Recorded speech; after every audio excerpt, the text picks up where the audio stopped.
Hi friends, എല്ലാവർക്കും xylem PSCയിലേക്ക് സ്വാഗതം. ഈ അടുത്ത് നടന്ന PSC എക്സാമുകളിൽ ചോദിച്ച പ്രധാനപ്പെട്ട ചില ക്വസ്റ്റ്യൻസുമായിട്ടാണ് ഇന്നത്തെ ഒരു വീഡിയോയിൽ വന്നിട്ടുള്ളത്. അപ്പോൾ ഈ അടുത്ത് ചോദിച്ച ക്വസ്റ്റ്യൻസ് അറ്റൻഡ് ചെയ്തവർക്കും അതുപോലെ ആ ക്വസ്റ്റ്യൻസ് ഒക്കെ കൃത്യമായിട്ട് നോക്കുന്ന ആൾക്കാർക്കും അറിയാം എവിടെ നിന്നൊക്കെയാണ് ചില ക്വസ്റ്റ്യൻസ് വന്നതെന്നുള്ളൊരു ഡൗട്ട് ഉണ്ടല്ലോ എപ്പോഴും. എന്തായാലും നമ്മളെ SCERT റിലേറ്റഡ് ആയിട്ടുള്ളതാണോ, അതിന് പുറത്താണോ, അപ്പോൾ ഇങ്ങനെയുള്ള കാര്യങ്ങളൊക്കെ നമുക്കൊന്ന് ചെക്ക് ചെയ്ത് നോക്കിയാലോ. പ്രധാനപ്പെട്ട കുറച്ച് ക്വസ്റ്റ്യൻസ് ഈ അടുത്ത് നടന്ന എക്സാമിൻ്റെ എല്ലാ ക്വസ്റ്റ്യൻസും കൂടിയായിട്ടാണ് വന്നിട്ടുള്ളത്. നമുക്ക് നോക്കാം. Okay, ready. അപ്പോൾ ഒന്നാമത്തേതിലേക്ക് പോയാലോ. ഫസ്റ്റ് വൺ ഇങ്ങനെയാണ്. ഈ ക്വസ്റ്റ്യൻ ഒക്കെ കണ്ട സമയത്ത് ഒരുപാട് ആൾക്കാർക്ക് ഡൗട്ടാണ്, ഇത് എവിടെ നിന്ന് ചോദിച്ച ക്വസ്റ്റ്യൻ ആണ്. കാരണം ഒരുപാട് ഹോർമോണിൻ്റെ കേസസ് ഒക്കെ ഞങ്ങൾ പഠിച്ചു കഴിഞ്ഞു, എന്നിട്ട് ഇങ്ങനെ ഒരു ക്വസ്റ്റ്യൻ പ്രതീക്ഷിച്ചില്ല. പക്ഷെ നമ്മൾ ആ ക്ലാസ് അറ്റൻഡ് ചെയ്ത ആൾക്കാരൊക്കെ കേസ് ചെയ്തിട്ട് എക്സാമിൽ അത് അറ്റൻഡ് ചെയ്യാൻ പറ്റിയെന്ന് പറഞ്ഞു. കാരണം പുതിയ ടെക്സ്റ്റിൽ ആഡ് ചെയ്തൊരു ഫാക്റ്റാണ്. ഓക്കെ, ശരിക്കും ഇതൊരു പുതിയ ഫാക്റ്റ് ഒന്നും അല്ല. ഓൾറെഡി നമ്മളൊരു NCERT ലെവൽ ഫാക്റ്റ് ആണ്, ഹയർ സെക്കൻഡറി ലെവൽ ഫാക്റ്റ് ആണ്. പക്ഷേ ഇപ്പം നമ്മുടെ SCERTയിലേക്ക് ആഡ് ചെയ്തിട്ടുള്ളത് പുതിയ ഫാക്റ്റ്. അപ്പോൾ ക്ലാസ്സൊക്കെ അറ്റൻഡ് ചെയ്ത ആൾക്കാർക്ക് കൃത്യമായിട്ട് നമ്മൾ ക്ലാസ്സിൽ പറഞ്ഞു കൊടുത്തൊരു ഫാക്റ്റ് തന്നെയാണ്. ഓക്കെ, ക്വസ്റ്റ്യൻ ഇങ്ങനെ അല്ലേ. താഴെ സൂചിപ്പിച്ചിരിക്കുന്നതിൽ ഏത് ഹോർമോണാണ് സ്ത്രീ ശരീരത്തിൽ ഗർഭകാലത്ത് മാത്രം ഉൽപ്പാദിപ്പിക്കുന്നത്?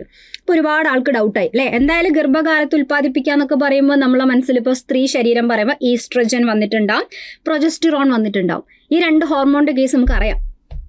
നോക്കുമ്പോൾ ഓപ്ഷനിൽ ഈസ്ട്രജൻ ഉണ്ട്, പ്രൊജസ്റ്റിറോൺ ഉണ്ട്.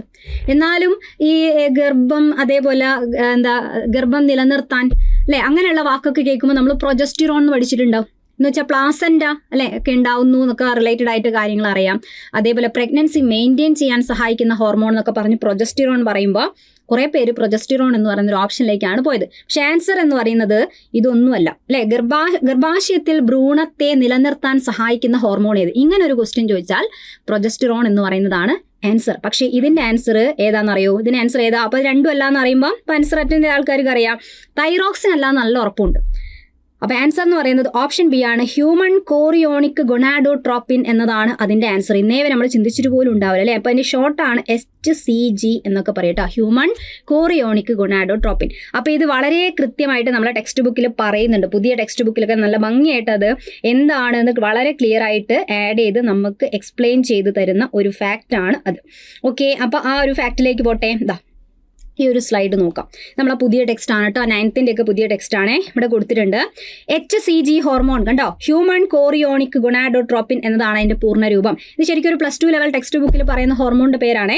പ്ലാസന്റയിലെ കോശങ്ങളാണ് നിർമ്മിക്കുന്നത്. അപ്പോൾ ഈ അടുത്ത പരീക്ഷയ്ക്ക് ഇങ്ങനെ ചോദിക്കാം, HCG നിർമ്മിക്കുന്നത് ഏതാണ്, ശരീരത്തിൽ ഏത് ഭാഗമാണ്? പ്ലാസന്റ് എപ്പോഴാണ് ഒരു സ്ത്രീൻ്റെ ശരീരത്തിൽ യൂട്രസിനകത്ത് ഗർഭാശയത്തിനകത്ത് പ്ലാസന്റ് രൂപപ്പെടുന്നത്? അവർ ഗർഭാവസ്ഥയിലേക്ക് വരുമ്പോഴാണ് അല്ലെ, പ്രഗ്നൻസി സ്റ്റേജിലേക്ക് വരുമ്പോൾ. അപ്പം സ്ത്രീൻ്റെ ശരീരത്തിൽ ഗർഭാശയത്തിനകത്തുള്ള കോശങ്ങളും കുഞ്ഞിൻ്റെ ശരീരത്തിലെ കോശങ്ങളും കൂടെ ചേർന്നുകൊണ്ട് നിർമ്മിക്കുന്നതാണ് പ്ലാസന്റ. അമ്മയും കുഞ്ഞും തമ്മിലുള്ള അല്ലെ പദാർത്ഥ വിനിമയം, രക്തമൊന്നും കലരാതെ പദാർത്ഥ വിനിമയം സാധ്യമാക്കാൻ സഹായിക്കുന്നതാണ് പ്ലാസന്റ എന്നൊക്കെ അറിയാം. അപ്പോൾ ഒരു സ്ത്രീ ഗർഭിണിയായി കഴിഞ്ഞാലാണ് പ്ലാസന്റ എന്ന് പറയുന്ന ഒരു കാര്യം യൂട്രസിനകത്ത് ഡെവലപ്പ് ചെയ്യുള്ളൂ.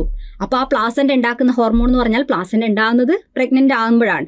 അപ്പോൾ ആ പ്ലാസന്റ് ഉണ്ടാക്കുന്ന ഹോർമോൺ ആയിട്ടുള്ള HCG ആണെന്ത്? ഗർഭിണിയായിരിക്കുന്ന സമയത്ത് മാത്രമല്ലേ, ഗർഭാവസ്ഥയിലേക്ക് വരുന്ന സമയത്ത് മാത്രം ഉണ്ടാവുന്ന ഹോർമോൺ ഏതാണെന്ന് വെച്ചാൽ ഇതാണ് അതിൻ്റെ answer. Okay, human chorionic gonadotropin എന്ന ഹോർമോണാണ് ഉൽപ്പാദിപ്പിക്കുന്നത്. ഗർഭാവസ്ഥയുടെ ആദ്യ ആഴ്ചകളിൽ ശരീരത്തിൽ ഈ ഹോർമോണിൻ്റെ അളവ് അതിവേഗം ഉയരുന്നു. ഓക്കെ, എന്തിനാ? ഈ ഹോർമോൺ ഗർഭാശയത്തിൻ്റെ ആന്തരപാളി നിലനിർത്താൻ വേണ്ടിയിട്ടാണ്. അപ്പോൾ നമ്മൾ പറയും പ്രൊജസ്റ്റിറോൺ ഈസ്ട്രജനോ ഒരു സ്ത്രീൻ്റെ ശരീരത്തിൽ ഉണ്ടാകുന്ന ഹോർമോണാണ്. അത് പ്രഗ്നൻസി സ്റ്റേജിൽ എന്ന് മാത്രമല്ല, എപ്പോഴും ഉണ്ടായിരിക്കുന്ന ഹോർമോണാണ്. ഈസ്ട്രജൻ ഉണ്ടാവും, അതേപോലെ പ്രൊജസ്റ്റിറോണിൻ്റെ അളവൊക്കെ ഡൗൺ ആകുന്ന സമയത്താണ് ആർത്തവം എന്ന് പറയുന്ന ഒരു പ്രക്രിയയിലേക്ക് പോവുകയൊക്കെ ചെയ്യുന്നത്. അപ്പം ഈസ്ട്രജനും പ്രൊജസ്റ്റിറോണും ഹോർമോൺ ഉള്ളതാണ്. അത് പ്രഗ്നൻസി സ്റ്റേജിൽ നല്ല എപ്പോഴും ഉള്ളതാണ്. അപ്പോൾ പ്രഗ്നൻ്റ് ആയാലും പ്രൊജസ്റ്റിറോൺ ഹോർമോൺ അവിടെ തന്നെ വേണം. ഓക്കെ, എപ്പോഴും ഹൈ ലെവലിൽ തന്നെ അത് നിൽക്കണം, എന്നാലാണ് യൂട്രസിനകത്ത് ഈ ഭ്രൂണത്തെ നിലനിർത്തി കൊണ്ടുപോകാൻ പറ്റുള്ളൂ. അപ്പോൾ പ്രൊജസ്റ്റിറോൺ ഡൗൺ ആവാതെ അതിൻ്റെ ഉൽപ്പാദനമൊക്കെ ഒന്നും കൂടെ നന്നായിട്ട് നടക്കാൻ വേണ്ടിയിട്ട് പിന്നെ സഹായിക്കുന്നത് ഇവരാണ്. ഓക്കെ, HCGൻ്റെ സഹായത്തോടു കൂടിയാണ് ഗർഭാശയത്തിൻ്റെ ആന്തരപാളി നിലനിർത്തുന്നത്. പ്രൊജസ്റ്റിറോണിൻ്റെ ഉൽപ്പാദനത്തെ ഉത്തേജിപ്പിക്കുകയും ചെയ്യുന്നു. കാരണം പ്രൊജസ്റ്റിറോൺ പിന്നെ കുറയാനേ പാടില്ല, അതിനെ ഉത്തേജിപ്പിക്കുന്നത് ഇയാളാണ്. മൂത്രത്തിലോ രക്തത്തിലോ HCG സാന്നിധ്യമുണ്ടെങ്കിൽ ഗർഭധാരണം നടന്നു എന്ന് ഉറപ്പാക്കാം. ഈ സെന്റൻസിൽ അതുണ്ടല്ലേ. അപ്പോൾ ഒരു ലേഡി പ്രഗ്നന്റ് ആവുന്ന സമയത്താണ് HCGന്റെ പ്രസൻസ് അവരുടെ ശരീരത്തിൽ കാണിക്കും. അപ്പോൾ HCG എന്ന് പറയുന്ന ഒരു ഹോർമോണിന്റെ സാന്നിധ്യം നോക്കിയിട്ടാണ് ഒരു സ്ത്രീ പ്രഗ്നന്റ് ആണോ അല്ലയോ എന്ന് കൺഫേം ചെയ്യുന്നത്. ഇതേ ടെസ്റ്റ് നമ്മൾ ബ്ലഡ് ടെസ്റ്റ് ഒക്കെ ആയിട്ട് ചെയ്യുന്നു, യൂറിൻ ടെസ്റ്റ് ആയിട്ട് ചെയ്യുന്നു. അല്ലാതെ ഇപ്പോൾ യൂറിനൊക്കെ എടുത്തിട്ട് വീടുകളിൽ വെച്ചിട്ട് തന്നെ എന്ത് ചെയ്യാം, പ്രഗ്നൻസി ഡിറ്റക്ഷൻ കിറ്റൊക്കെ വാങ്ങിയിട്ട് ഉപയോഗിക്കാം അല്ലേ. അപ്പോൾ ആ സമയത്ത് ഈ ഹോർമോണിന്റെ സാന്നിധ്യം ഉള്ളത് കൊണ്ടാണ് അതിൽ 2 ലൈൻസും കാര്യങ്ങളൊക്കെ വരുന്നത്. ഓക്കെ, കിട്ടിയില്ലേ? യെസ്. അപ്പോൾ ആൻസർ ഹ്യൂമൻ കോറിയോണിക് ഗൊണാഡോട്രോപ്പിൻ ആണ്. ഇനി ഈ ക്വസ്റ്റ്യൻ ഔട്ട് ഓഫ് സിലബസ് ആണെന്നൊന്നും പറഞ്ഞിട്ട് ആരും വിഷമിക്കരുത്. ഇത് നമ്മളെ ടെക്സ്റ്റ് ബുക്കിൽ ആഡ് ചെയ്തതാണ്. 9th ഒക്കെ ടെക്സ്റ്റ് ബുക്കിൽ വന്നിട്ടുള്ള ഫാക്റ്റ് ആണ് കേട്ടോ. ക്ലിയർ അല്ലേ? ഇനിയിപ്പോൾ അടുത്ത പരീക്ഷയ്ക്ക് ചിലപ്പോൾ നിങ്ങൾക്ക് ചോദിക്കാൻ പോകുന്ന ക്വസ്റ്റ്യൻ നമുക്കൊന്ന് അഡ്വാൻസ് ആയിട്ടൊക്കെ നോക്കാം. ഓക്കെ, ഇനി ഇതൊക്കെ ആയിരിക്കാം കേട്ടോ, ഞാൻ പറയുകയാണേ. ഇതുപോലെ ആഡ് ചെയ്തതാണ്. ഇതും അറിയുന്നതായിരിക്കും, ഹോർമോണൊക്കെ പഠിച്ചാൽ നമ്മൾ അറിയുന്നതായിരിക്കും. എന്നാലും നോക്കാം. സാധാരണ കുറേ അന്തസ്രാവി ഗ്രന്ഥിൻ്റെ പേര്, ഇപ്പോൾ തൈറോയ്ഡ് ഗ്രന്ഥി, തൈമസ് ഗ്രന്ഥി, പാൻക്രിയാസ് അല്ലെ, ഇങ്ങനെ ഒരുപാട് ഗ്രന്ഥിൻ്റെ പേരും ഹോർമോണിൻ്റെ പേരൊക്കെ നമ്മൾ പഠിക്കുന്നതാണ്. അവരുണ്ടാക്കുന്ന ഹോർമോൺ അല്ലാതെ എക്സ്ട്രാ കുറച്ച് ഹോർമോൺ ഉണ്ടാക്കുന്നില്ലേ നമ്മളെ ദഹന വ്യവസ്ഥേൻ്റെ ഭാഗത്തു നിന്നൊക്കെ പറഞ്ഞിട്ട്, അതേപോലെ മറ്റ് അവയവങ്ങൾ, ഹൃദയം ഉണ്ടാക്കുന്ന ഹോർമോൺ, വൃക്ക ഉൽപ്പാദിപ്പിക്കുന്ന ഹോർമോൺ, ഇങ്ങനെ കുറച്ച് എക്സ്ട്രയും കൂടെ നമ്മൾ പഠിക്കും. അപ്പോൾ നോക്കിയാൽ സാധാരണ അന്തസ്രാവി വ്യവസ്ഥേൻ്റെ ഭാഗമല്ലെങ്കിലും ഹോർമോൺ ഉൽപ്പാദിപ്പിക്കുന്നതിലൂടെ അന്തസ്രാവി ഗ്രന്ഥിനെ പോലെ പ്രവർത്തിക്കുന്ന ചില ടിഷ്യൂസ് ഉണ്ട്, ചില കലകളുണ്ട്. അതിൽ പ്രധാനമാണ് ഒന്ന് ആമാശയത്തിലെ പാളിയും അതേപോലെ കൊഴുപ്പ് കലയും, അഡിപ്പോസ് അല്ലെങ്കിൽ കൊഴുപ്പ് കലകളും. ഓക്കെ, ആമാശയത്തിലെ പാളിയും ശരീരത്തിലെ കൊഴുപ്പ് കലകളും. ആമാശയത്തിന്റെ മുകൾ ഭാഗത്തുള്ള ചില കോശങ്ങൾ നിർമ്മിക്കുന്ന ഗ്രലിൻ എന്താണ്? ഗ്രലിനെ വിളിക്കുന്ന പേരെന്താ? വിശപ്പ് ഹോർമോൺ. ഇത് ചിലപ്പോൾ നമുക്ക് എവിടെയെങ്കിലുമൊക്കെ കേട്ടിട്ടുണ്ടാവും അല്ലെ. ഗ്രലിനെയാണ് വിശപ്പ് ഹോർമോൺ. അപ്പൊ ഇനി പ്രതീക്ഷിക്കാം, വിശപ്പ് ഹോർമോൺ എന്ന് വിളിക്കുന്ന ഹോർമോൺ ഏതാ? ഗ്രലിൻ ആണ്. ആമാശയാത്തിലെ പാളിയാണ് നിർമ്മിക്കുന്നത്. അപ്പോൾ നമുക്ക് വിശപ്പ് എന്ന് പറയുന്നൊരു ഫീലിന് ഉണ്ടാക്കുന്ന ഹോർമോണാണിത്. അപ്പോൾ ഈ ഹോർമോൺ വിശക്കുന്ന സമയത്താണ് ഈ ഹോർമോൺ. അപ്പോൾ ഈ ഹോർമോൺ പോയിട്ട് നമ്മളെ ബ്രെയിനിനോട് പറയാണ്, ഹൈപ്പോതലാമസിനോട് പറയാണ് അല്ലേ, വിശപ്പ് എന്ന് പറയുന്ന ഒരു സംഭവം ഉണ്ട്, ഊർജ്ജത്തിൻ്റെ കുറവുണ്ട്. അപ്പോഴാണ് നമുക്ക് ആ ഒരു ഫീല് വരുന്നത്. ഓക്കെ, അപ്പോൾ അങ്ങനെ ആലോചിച്ചാൽ മതി. വിശക്കുന്ന സമയത്ത് നമ്മൾ ഗ്രില്ലിൻ എന്നൊക്കെ പറയുമ്പോൾ നമ്മൾ ഗ്രില്ല് ചെയ്യാന്നൊക്കെ ആലോചിച്ചാൽ പോരെ. ഗ്രില്ല് ചെയ്തിട്ടല്ലേ ഗ്രിൽഡ് ചിക്കൻ ഒക്കെ കഴിക്കാറില്ലേ. അപ്പോൾ ഗ്രിൽഡ് അങ്ങനെയൊക്കെ ആലോചിച്ചാൽ ഗ്രില്ലിനാണ് വിശപ്പ് ഹോർമോൺ. ഓക്കെ, അതേപോലെ കൊഴുപ്പ് കലകൾ ഉൽപ്പാദിപ്പിക്കുന്ന വേറൊരു ഹോർമോണിൻ്റെ പേരും കൂടെ നോട്ട് ചെയ്യുക. അതിൻ്റെ പേരാണ് ലെപ്റ്റിൻ. ഇതിന്റെ നേരെ ഓപ്പോസിറ്റ്. വിശപ്പ് എന്ന് പറയുമ്പോൾ നമ്മൾ വിശപ്പിന്റെ ഫീൽ വരുന്നു, നമ്മൾ ഫുഡ് കഴിക്കുന്നു, ആവശ്യത്തിന് കഴിച്ചാൽ നമുക്ക് മതിയാവും അല്ലെ, മതിയായി, സംതൃപ്തിയായി, ആ ഒരു ഫീൽ വരൂലേ. അപ്പൊ അതിന്റെ പേരാണ് ലെപ്റ്റിൻ. എന്താണ്? ലെപ്റ്റിൻ എന്നതാണ് സംതൃപ്തി ഹോർമോൺ എന്ന് അറിയപ്പെടുന്നത്. ഗ്രലിൻ ആണ് വിശപ്പ് ഹോർമോൺ, ലെപ്റ്റിൻ ആണ് സംതൃപ്തി ഹോർമോൺ എന്നറിയപ്പെടുന്നത്. ഓക്കെ, അപ്പൊ ശരീരത്തില് ആവശ്യത്തിന് ഊർജം സംഭരിച്ചിട്ടുണ്ടെന്ന് ഹൈപ്പോതലാമസിന് സൂചന നൽകി ലെപ്റ്റിൻ വിശപ്പ് കുറയ്ക്കുന്നു. അപ്പൊ ആഹാരം കഴിക്കുന്നതിനനുസരിച്ച് നമുക്ക് വേണ്ടതൊക്കെ കിട്ടിക്കഴിഞ്ഞാൽ ആവശ്യത്തിന് ഊർജം സംഭരിച്ചു, ഓക്കെ ഇനി ഇതിപ്പോ മതി എന്ന് നമ്മളെ ബ്രെയിനിനോട് പറയാന്ന് വെച്ചാൽ ബ്രെയിനിലെ ഹൈപ്പോതലാമസിനോടാണ് പറയാ. കാരണം ദാഹം അല്ലെ, വിശപ്പ്, കുറെ വികാരങ്ങൾ, ഇങ്ങനെയുള്ള കാര്യങ്ങളൊക്കെ കൺട്രോൾ ചെയ്യുന്നവരാ ഹൈപ്പോതലാമസ് ആണ്. അപ്പൊ അതിനോടാണ് പറയാം. റെഡി? ഇത് ഭക്ഷണ ഉപയോഗം കുറയ്ക്കുകയും ഊർജ്ജ വിനിയോഗം പ്രോത്സാഹിപ്പിക്കുകയും ചെയ്യും. ഇനി ഗ്രലിൻ അതേപോലെ ഹൈപ്പോതലാമസിൽ പ്രവർത്തിച്ച് വിശപ്പുണ്ടാക്കുന്ന ആളാണ്. ഇത് ഭക്ഷണം കഴിക്കുന്നത് വർദ്ധിപ്പിക്കുകയും കൊഴുപ്പ് സംഭരണം പ്രോത്സാഹിപ്പിക്കുകയും ചെയ്യുന്നു. ഓക്കെ, ക്ലിയർ ആണോ? അപ്പോൾ നോട്ട് ചെയ്ത് വെച്ചോ. ഇനി ചിലപ്പോൾ അങ്ങോട്ടുള്ളതിൽ നമുക്ക് പ്രതീക്ഷിക്കാം. ഹൈപ്പോതലാമസിനോട് പറയുന്നു എന്നുള്ളത് അത്ര സിമ്പിൾ പോയിന്റ് ആയിട്ട് എടുത്തിട്ട് ജസ്റ്റ് വായിച്ചു പോവരുത്. അത് നോട്ട് ചെയ്ത് വെക്കേണ്ട കാര്യം തന്നെയാണ് കേട്ടോ. ബ്രെയിനിനോടാണ് ഈ 2 ഹോർമോണുകളും നിർദ്ദേശങ്ങൾ നൽകുന്നത് എന്ന് പറയുമ്പോൾ ബ്രെയിനിൽ ആരോടാണ്? ഹൈപ്പോതലാമസിനോടാണ് പറയുന്നത്. അപ്പോൾ ഹൈപ്പോതലാമസ് എന്ന് പറഞ്ഞാൽ എപ്പോഴും ബ്രെയിനിന്റെ കുറേ ഭാഗങ്ങൾ പഠിക്കും, അതിൽ പ്രധാനപ്പെട്ട സംഭവം തന്നെയാണ് ഇത് ഹൈപ്പോതലാമസ് എന്ന് പറഞ്ഞാൽ. കാരണം നമ്മളെ പുതിയ ടെക്സ്റ്റ് ബുക്കും ഒക്കെ എടുത്ത് നോക്കിക്കഴിഞ്ഞാലൊക്കെ അതിൽ കുറേ പുതിയ പോയിന്റ് ഒക്കെ ആഡ് ചെയ്തിട്ടുണ്ട്, പഠിച്ചു വെച്ചേക്കണം. നമ്മളെ ശരീരത്തില് ദാഹം അല്ലെ, വിശപ്പ്, അതേപോലെ ലൈംഗികാസക്തി എന്ന് പറയായിരുന്നു. അതിനിപ്പം വികാരങ്ങൾ എന്നൊക്കെ കൊടുത്തിട്ടുണ്ട് പുതിയ ടെക്സ്റ്റ് ബുക്കിൽ. വികാരങ്ങൾ എന്ന് പറഞ്ഞാൽ സെക്ഷൽ ആയിട്ടുള്ള ഫീലിംഗ് ആണെങ്കിലും ലൈംഗികാസക്തി എന്ന് പറയാം.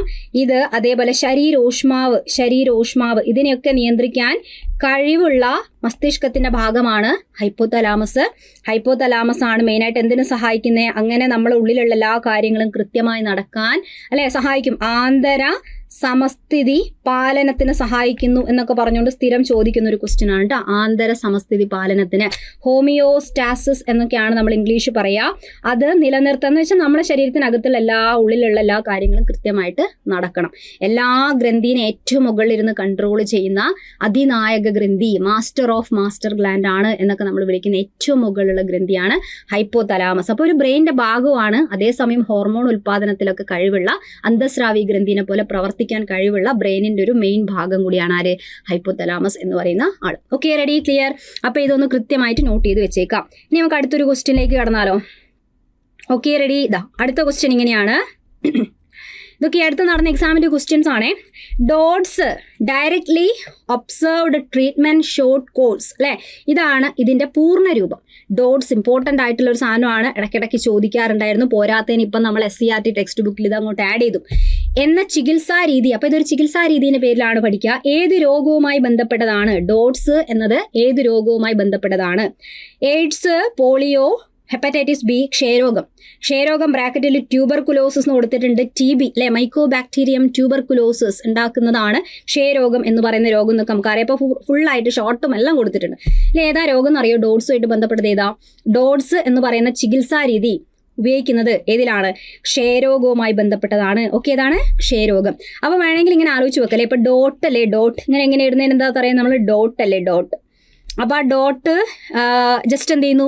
ചില കുത്തുകളൊക്കെ ഇട്ടതൊക്കെ കുറേ കാലം കഴിയുമ്പോൾ ഇങ്ങനെ ക്ഷയിച്ചു പോകും അല്ലേ, കുറേ കുത്തുകളൊക്കെ ക്ഷയിച്ചു പോകില്ലേ. അപ്പോൾ ഡോട്ട്സ് അങ്ങനെ ആലോചിക്കുക. ഡോട്ട് ഇടുക എന്ന് വെച്ചാൽ കുത്തിടുക, അത് കുറേ കാലം കഴിഞ്ഞാൽ ഇങ്ങനെ ക്ഷയിച്ചു പോകും. അപ്പോൾ ഡോട്ട്സ് ക്ഷയരോഗത്തിൻ്റെ ചികിത്സയാണ് കേട്ടോ. കാരണം നമ്മളോട് മാറിപ്പോവരുത്. ചികിത്സാ രീതി എന്ന് ചോദിക്കുമ്പോഴേ പറയാവുള്ളൂ. അല്ലാന്നുണ്ടെങ്കിൽ എന്താ കുഴപ്പമെന്ന് വെച്ചാൽ ഇവിടെ വേറെയും രീതിയിലൊക്കെ നമുക്കിങ്ങനെ ക്വസ്റ്റ്യൻ ചോദിക്കും. ഇവിടെ എന്താ കൊടുത്തേ? ഇത് ഏത് പരിശോധനയിലൂടെയാണ് ക്ഷയരോഗം സ്ഥിരീകരിക്കുന്നത്? അപ്പോൾ ഇത് ക്ഷയരോഗമായിട്ട് ബന്ധപ്പെട്ട വേറൊരു ക്വസ്റ്റ്യൻ ആണ്. ഇത് പരിശോധനയാണ് എന്ന് പറഞ്ഞാൽ എന്താ? ടെസ്റ്റാണ്. രോഗങ്ങളും ടെസ്റ്റുകളും പഠിക്കും, രോഗങ്ങളും ചികിത്സയൊക്കെ പഠിക്കും. അപ്പോൾ ടെസ്റ്റും ചികിത്സയൊക്കെ വേറെയാണേ. Okay, yes. ഇത് ഏത് ടെസ്റ്റാണ്? ക്ഷയരോഗത്തിൻ്റെ ടെസ്റ്റാണ് ചോദിച്ചത്. BCG ഉണ്ട്, വൈഡാൽ ഉണ്ട്, എലിസ ഉണ്ട്, മാൻഡോക്സ് ഉണ്ട്. കുറേ ആൾക്കാർ ആൻസർ ചെയ്തത് ഓപ്ഷൻ A BCG ആണ്. ക്ഷയം കണ്ടാൽ നമുക്ക് BCG, വേറെ ഒന്നും ചിന്തിക്കാൻ അവിടെ സമയമില്ല. BCG ശരിയാണ്, ക്ഷയവുമായിട്ട് ബന്ധപ്പെട്ട് ശരിയാണ്. പക്ഷേ ക്വസ്റ്റ്യൻ ഇട്ട ആൾ ഒന്ന് മാറ്റണമായിരുന്നു. ക്വസ്റ്റ്യൻ ഇട്ട ആളെ പറഞ്ഞാൽ മതി അല്ലേ. ക്വസ്റ്റ്യൻ ഇട്ട ആളെയാണ് കുറ്റം പറയേണ്ടത്. ഇത് നല്ലൊരു ക്വസ്റ്റ്യൻ ആണ്. ക്വസ്റ്റ്യൻ ഇട്ട ആളുടെ ഭാഗത്തൊരു തെറ്റുമില്ല. നമ്മൾ ചിന്തിച്ചുള്ള കുഴപ്പമാണ്. BCG എന്ന് പറഞ്ഞാൽ പെട്ടെന്ന് നമ്മളെ സമയക്കുറവുകൊണ്ട് നമ്മൾ ആവേശത്തിൽ പറഞ്ഞു പോകുന്നതാണ്. പക്ഷേ ഇതൊരു വാക്സിനാണ്. ക്ഷയരോഗത്തിൻ്റെ വാക്സിനേഷൻ ഏതാണെന്ന് ചോദിക്കുകയായിരുന്നെങ്കിൽ നമ്മൾ BCG ചെയ്താൽ ആൻസർ കിട്ടും. അല്ലാതെ ഇവിടുത്തെ ടെസ്റ്റ് ചോദിച്ചു കഴിഞ്ഞാൽ ആൻസർ ഏതാ വരിക? ആൻസർ ഏതാണ്? ഓപ്ഷൻ D ആണ്. ഓക്കെ, ഓപ്ഷൻ D മാൻഡോക്സ് ആണ് കേട്ടോ. മാൻഡോക്സ് ടെസ്റ്റാണ് ക്ഷയരോഗത്തിൻ്റെ ടെസ്റ്റ് എന്ന് പറയുന്നത്. ഓക്കെ, BCG ക്ഷയവുമായിട്ട് ബന്ധമുണ്ട്. വാക്സിൻ ചോദിച്ചാൽ നിങ്ങൾക്ക് അത് എഴുതാം. ചികിത്സ ഏതാണ്? ഡോട്ട്സ് ആണ് കേട്ടോ. ഒന്നും മാറിപ്പോവരുത്. എയ്ഡ്സ് എന്ന് പറഞ്ഞു കഴിഞ്ഞാൽ എന്തുമായിട്ട് ബന്ധപ്പെട്ട ടെസ്റ്റാ? എലിസ. ആൻസർ പറഞ്ഞുപോയി. എലിസ എന്ന് പറഞ്ഞാൽ ഏതാ? എയ്ഡ്സ് ആണല്ലേ, എയ്ഡ്സ്. ഇനി വൈഡാൽ ടെസ്റ്റ് സ്ഥിരം ചോദിക്കുന്ന ക്വസ്റ്റ്യൻ ആണ്. ഇനിയിപ്പോൾ തന്നെ പഠിച്ചു വെച്ചേക്കുക. വൈഡാൽ എന്ന് പറഞ്ഞാൽ ഏതാ? ടൈഫോയിഡ് അല്ലേ, ടൈഫോയിഡുമായിട്ട് ബന്ധപ്പെട്ടതാണ്. ടൈഫോയിഡ് രോഗത്തിൻ്റെ ടെസ്റ്റിനെയാണ് നമ്മൾ വൈഡാൽ ടെസ്റ്റ്. എത്രയോ പ്രാവശ്യം ചോദിച്ച ക്വസ്റ്റ്യൻ ആണ്. സാൽമോണല്ല ടൈഫി രോഗകാരിൻ്റെ പേരായിരുന്നത് സാൽമോണല്ല ടൈഫി അല്ലേ, അതും കൂടെ നോട്ട് ചെയ്ത് വെച്ചോ. കാരണം ഒരു പ്രാവശ്യം ചോദിച്ചത് വൈഡാൽ ടെസ്റ്റ് ഏത് രോഗകാരിക്കെതിരാന്നൊക്കെയാണ്. ടൈഫോയിഡ് എന്ന് പറയുന്ന രോഗം അറിഞ്ഞാലും മാത്രം പോലെ രോഗകാരിനെ അറിയണം. സാൽമോണല്ല അല്ലേ, സാൽമോണല്ല ടൈഫി എന്ന് പറയുന്നതാണ് രോഗകാരി. ആ രോഗകാരി ഉണ്ടാക്കുന്ന വൈഡാൽ ടെസ്റ്റിന്റെ ടെസ്റ്റ് അല്ലെ, ടൈഫോയിഡ് രോഗത്തിന്റെ ടെസ്റ്റാണ് വൈഡാൽ എന്ന് പറഞ്ഞാൽ. ക്ലിയർ അല്ലേ? അപ്പോൾ ക്ഷയരോഗത്തിന്റെ വാക്സിനേഷനും എല്ലാം ഒന്ന് പഠിച്ചു വെച്ചേക്കട്ടോ. ഇവിടെ നമ്മളെ പുതിയ ടെക്സ്റ്റ് ബുക്കിലൊക്കെ, ഇപ്പോൾ ഇത് 10ാം ക്ലാസ്സിന്റെ പുതിയ SCERT ബുക്കാണ്. ഇവിടെ ക്ഷയരോഗത്തിന്റെ ഡീറ്റെയിൽസ് ഒക്കെ കൊടുത്തിട്ടുണ്ട്. രോഗകാരി മൈക്കോബാക്ടീരിയം ട്യൂബർകുലോസിസ്. പകർച്ചാരീതി രോഗി ചുമയ്ക്കുമ്പോഴോ തുമ്മുകയോ സംസാരിക്കുകയോ ചെയ്യുന്നത് എങ്ങനെയാണപ്പോൾ? വായുവിലൂടെ പകരുന്ന രോഗമാണ് അല്ലെ. വായുവിലെത്തുന്ന രോഗാണുക്കളാണ് കണികകൾ. ശ്വസിക്കുന്നതിൽ കൂടെ എന്ന് പറഞ്ഞാൽ വായുവിലൂടെ പകരുന്ന രോഗം. ബാധിക്കുന്ന ഭാഗം എവിടെയാണ്? പ്രധാനമായിട്ടും ക്ഷയം എന്നൊക്കെ പറഞ്ഞാൽ ശ്വാസകോശത്തിനാണ് മെയിനായിട്ട് ബാധിക്കുക. പിന്നെ മറ്റ് അവയവങ്ങളെ, വൃക്ക, അസ്ഥി, മസ്തിഷ്കം തുടങ്ങിയ ശരീരത്തിലെ മറ്റു ഭാഗങ്ങൾ എന്തായാലും ബാധിക്കും. പിന്നെ ലക്ഷണം എന്താണ്? 2 ആഴ്ചയിൽ നീണ്ടു നിൽക്കുന്ന, ഇപ്പം നമ്മൾ ഓരോ പരസ്യമൊക്കെ റേഡിയോയിലൊക്കെ നമ്മൾ ഗവൺമെൻറ് പരസ്യമൊക്കെ കേൾക്കാറില്ലേ, 2 ആഴ്ചയിൽ നീണ്ടു നിൽക്കുന്ന ചുമ മാറുന്നില്ലെങ്കിൽ നമ്മൾ ക്ഷയം ഉണ്ടോ എന്നുള്ള ടെസ്റ്റ് ചെയ്യണം അല്ലേ. അപ്പോൾ പനി, വിശപ്പില്ലായ്മ, ഭാരക്കുറവ്, ക്ഷീണം എന്നിവയ്ക്കാണ് ഇതിൻ്റെ ലക്ഷണം. ചിലപ്പോൾ കഫത്തിൽ രക്തവും കണ്ടേക്കാം. ഇനി പ്രതിരോധവും ചികിത്സയും കൊടുത്തിട്ടുണ്ട്. BCG കണ്ടോ, വാക്സിനേഷൻ ആണ്. ഇനി വന്നാലുള്ള ചികിത്സ എന്ന് പറയുമ്പോൾ അപ്പം ഏറ്റവും ബെറ്റർ BCG വാക്സിനേഷൻ. നമ്മളൊരു കുഞ്ഞ് ജനിച്ചാൽ ആദ്യ നാളുകളിൽ എടുക്കുന്ന അല്ലെ, ആദ്യ ദിവസങ്ങളിൽ തന്നെ എടുക്കുന്ന വാക്സിനേഷനിൽ പ്രധാനമാണെന്ന് BCG വാക്സിനേഷൻ. അപ്പോൾ ഒന്നിലധികം ആൻറ്റിബയോട്ടിക്കുകൾ ഉപയോഗിച്ചിട്ടുള്ള ഒരു ചികിത്സയാണ് വന്നാൽ ചെയ്യുക. ഒന്നിലധികം ആൻറ്റിബയോട്ടിക്കുകൾ ഉപയോഗിച്ചുള്ള ചികിത്സ കൊണ്ടൊന്നും ചിലപ്പോൾ രക്ഷിക്കാൻ പറ്റണം എന്നില്ല. പക്ഷേ വാക്സിനേഷൻ ഉള്ളിടത്തോളം കാലം അതെടുത്തിട്ടുണ്ടെങ്കിൽ ചിലപ്പോൾ എഫക്റ്റ് ഒക്കെ കുറഞ്ഞിരിക്കാം അല്ലേ. അപ്പം ഇനി അഥവാ വന്നാൽ തന്നെ ഒന്നിലധികം ആൻറ്റിബയോട്ടിക് ഉപയോഗിച്ചിട്ടുള്ള ഈ ചികിത്സയ്ക്ക് പറയുന്ന പേരാണ് ഡോട്ട്സ്. ഇപ്പോൾ പുതിയ ടെക്സ്റ്റിൽ ആഡ് ചെയ്തിട്ടുണ്ട്. അതുകൊണ്ടാണ് ധൈര്യത്തിൽ അവരെയും ചോദിക്കുന്നത്, ഇനിയും ചോദിക്കാം. അതുപോലെ എലിപ്പനിയാണ് കേസ് ഇവിടെ കൊടുത്തത്. നമുക്ക് ഇവിടെ ഉള്ളതുകൊണ്ട് ജസ്റ്റ് ഒന്ന് പറയാം. എലിപ്പനി രോഗകാരി ലെപ്റ്റോസ്പൈറ ഓക്കെ, എന്തായാലും ഇവരെല്ലാവരും ഏത് കാറ്റഗറിയിൽ വരുന്നതാ? ബാക്ടീരിയ ആണ് എന്നുള്ളത് നോട്ട് ചെയ്യട്ടോ. ക്ഷയരോഗത്തിന്റെ മൈക്കോബാക്ടീരിയം ട്യൂബർകുലോസിസ് എന്ന് പറഞ്ഞാലും എലിപ്പനീന്റെ ലെപ്റ്റോസ്പൈറ എന്ന് പറഞ്ഞാലും ഇവരൊക്കെ ബാക്ടീരിയ ആണ് എന്നുള്ളത് മനസ്സിലാക്കണേ. അപ്പോൾ പകർച്ചാരീതി എന്ന് പറഞ്ഞാൽ എങ്ങനെയാ? നേരത്തേത്തത് വായുവിലൂടെ പറഞ്ഞിട്ടുണ്ടെങ്കിൽ ഇത് എങ്ങനെയാ? ജലത്തിൽ കൂടെ പകരുന്ന രോഗമാണ്. മലിനജലം എലീൻ്റെ ഉള്ളിൽ കൂടെ, എലീൻ്റെ മൂത്രത്തിൽ കൂടെയൊക്കെ രോഗകാരിയായ ബാക്ടീരിയ പുറത്തു വരാം. അപ്പോൾ എലിമൂത്രം കലർന്ന വെള്ളത്തിലോ ഒക്കെ നമ്മൾ ഇറങ്ങുന്ന സമയത്ത് നമ്മളെ കാലിലോ കയ്യിലോ ഒക്കെ മുറിവുണ്ടെങ്കിൽ ആ മുറിവിലൂടെ ബാക്ടീരിയ ഉള്ളിൽ കയറും. അല്ലെങ്കിൽ ആ വെള്ളത്തിലൊക്കെ നമ്മൾ കോണ്ടാക്ട് വരുമ്പം നമ്മളെ കണ്ണോ അല്ലെ മൂക്ക് ഇതിനുള്ളിലുള്ള ശ്ലേഷ്മ സ്ഥലത്തിലൂടെയൊക്കെ ഉള്ളിൽ കയറാം. ബാധിക്കുന്ന ഭാഗം എവിടെയാണ്? വൃക്ക, കരൾ, ശ്വാസകോശം, ഇതിനൊക്കെയാണ് ബാധിക്കുക. പെട്ടെന്നുണ്ടാകുന്ന പനി, തലവേദന, മസിൽ പെയിൻ, പേശിവേദന, പിന്നെ കണ്ണിന് ചുവപ്പ് നിറം, ഇത് വലിയൊരു ലക്ഷണമാണ് കേട്ടോ. പനി വരുന്ന സമയത്ത് കണ്ണിന് ചുവപ്പ് നിറം, ഛർദി, ഇതൊക്കെയാണ് ലക്ഷണം. പ്രതിരോധ മരുന്ന് ഉപയോഗിക്കുക എന്നുള്ളതാണ് നമ്മൾ ചെയ്യുക. അധികവും ഇങ്ങനെ ഇങ്ങനെയുള്ള വെള്ളത്തിൽ ഇറങ്ങുന്ന സാഹചര്യം അല്ലെ, പണ്ട് വെള്ളപ്പൊക്ക സമയത്തൊക്കെ നമ്മൾ ക്ലീനിങ്ങിനൊക്കെ ഇറങ്ങുന്ന ആൾക്കാരൊക്കെ എലിപ്പനീൻ്റെ ടാബ്ലറ്റ് ഗുളികകളൊക്കെ കഴിച്ചിട്ടല്ലേ കയറുക, ആന്റിബയോട്ടിക് കഴിച്ചിട്ടല്ലേ ഇറങ്ങുക.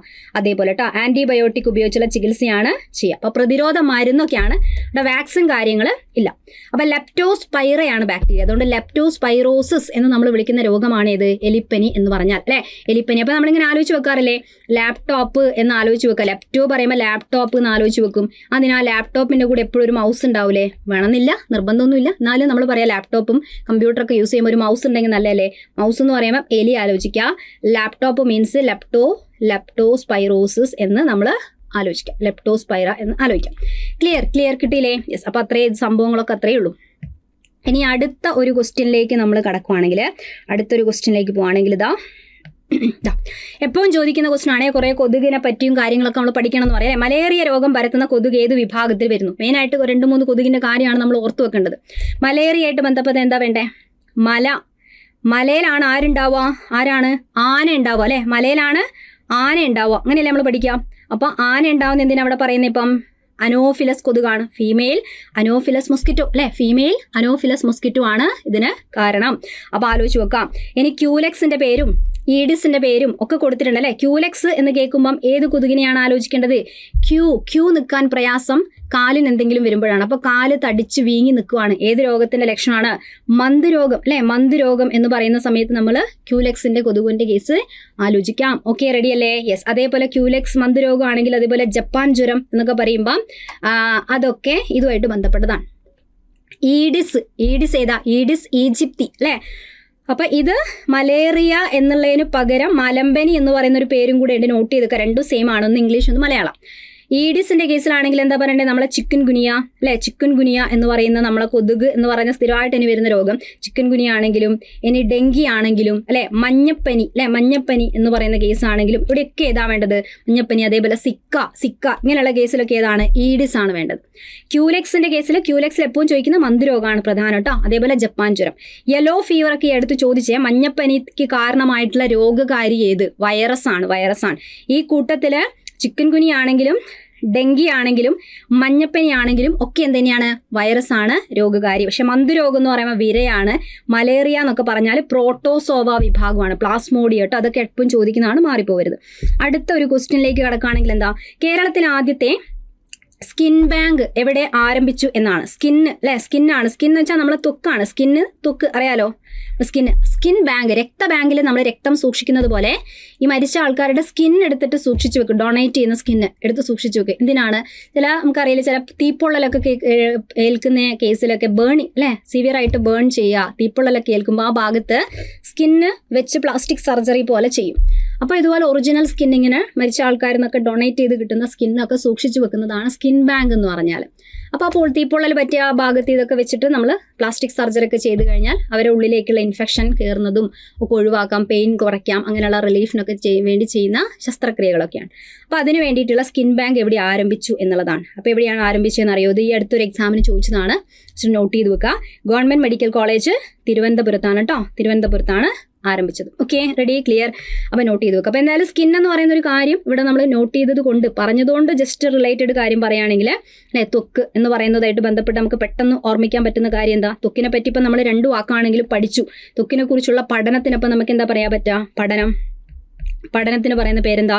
ഡെർമറ്റോളജി അല്ലെ, ഡെർമറ്റോളജി എന്നാണ് പറയുക, ഡെർമറ്റോളജി എന്നാണ് പറയുക. ത്വക്കിനെ പറ്റി പറയുകയാണെങ്കിൽ ശരീരത്തിലെ ഏറ്റവും വലിയ എന്താണ്? ഏറ്റവും വലിയ അവയവം ആണ് നമ്മളെ സ്കിന്ന് എന്ന് പറഞ്ഞാൽ അല്ലേ. സ്കിന്ന് ഏറ്റവും വലിയ അവയവം ആണ്. സ്കിന്നുമായിട്ട് ബന്ധപ്പെട്ടാണ് ഏതൊക്കെ ഉള്ളത്? നമ്മളെ സ്വേദഗ്രന്ഥി ഉള്ളത് സ്കിന്നിലാണ്. എന്തിനാ ഉണ്ടാക്കുന്ന? സ്വേദഗ്രന്ഥി ഉണ്ടാക്കുന്നതിനെയാണ് വിയർപ്പ് എന്ന് പറയാം. വിയർപ്പ് എപ്പോഴും ശരീരോഷ്മാവ് നിലനിർത്താൻ സഹായിക്കുന്ന പ്രക്രിയയാണ്. ശരീരോഷ്മാവ് നിലനിർത്താൻ നല്ല ക്രമീകരിക്കാൻ എന്നുള്ളൊരു വാക്കായിരിക്കും കുറച്ചും കൂടെ നല്ലത് അല്ലെ. ശരീരോഷ്മാവ് ക്രമീകരിക്കാൻ. നമുക്ക് ചൂടെടുക്കുന്ന സമയത്ത് വിയർക്കും. അപ്പൊ എന്തൊരു വിയർപ്പ് വന്നാൽ വിയർപ്പ് അങ്ങ് ബാഷ്പമായിട്ട് പോകാൻ ശരീരത്തിൽ നിന്നുള്ള ചൂട് തന്നെയാണ് വലിച്ചെടുക്കുക. ശരീരത്തിലെ ചൂട് ഉപയോഗിച്ചാണ് വിയർപ്പ് ബാഷ്പമായി പോകുന്നത്. ആ സമയത്ത് ബോഡിയിലെ ചൂട് കുറയുകയും ചെയ്യും, നമുക്ക് മൊത്തത്തിൽ ഒരു കൂളിംഗ് ഫീൽ കിട്ടും. അതിനാണ് ചൂട് കൂടുമ്പം ശരീരം വിയർക്കുന്നത്. ഓക്കെ, അപ്പം നമ്മളെ സ്കിന്നിന്റെ സഹായത്തോടു കൂടി, സ്വേദഗ്രന്ഥിന്റെ സഹായത്തോടു കൂടിയാണ് വിയർപ്പ്. അപ്പം വിയർപ്പ് എന്ന് പറഞ്ഞാൽ എന്താ? ഒരു വിസർജന പ്രക്രിയ കൂടിയാണ്. വിസർജന പ്രക്രിയയായിട്ടാണ് കണക്കാക്കുക. അതുകൊണ്ട് നമ്മൾ ത്വക്കിനെ എന്തു പറയും? ത്വക്കിനെ ഒരു വിസർജന അവയവമായിട്ട് കണക്കാക്കാം. ഓക്കെ, വിസർജന അവയവം ആയിട്ട് നമ്മൾ കണക്കാക്കാറുണ്ട്. ഓക്കെ, റെഡി അല്ലേ? യെസ്. അതേപോലെ വേറൊരു ഗ്രന്ഥിയാണെന്ത്? ഇവിടെ എഴുതട്ടെ പോയിന്റ്. സെബേഷ്യസ് ഗ്രന്ഥി എന്ന് പറയുന്ന ഒരു ഗ്രന്ഥി ഉണ്ട് അല്ലേ. സെബേഷ്യസ് ഗ്രന്ഥി എന്ന് പറയുന്ന ഗ്രന്ഥി നമ്മുടെ സ്കിന്നിലാണുള്ളത്. അവരുണ്ടാക്കുന്ന ഉൽപ്പന്നത്തിന്റെ പേരാണെന്ത്? സെബം. എന്താണ്? സെബം ഉള്ളത് കൊണ്ടാണ് നമ്മളെ സ്കിൻ എന്താവുന്നത്? എണ്ണമയത്തോടു കൂടി.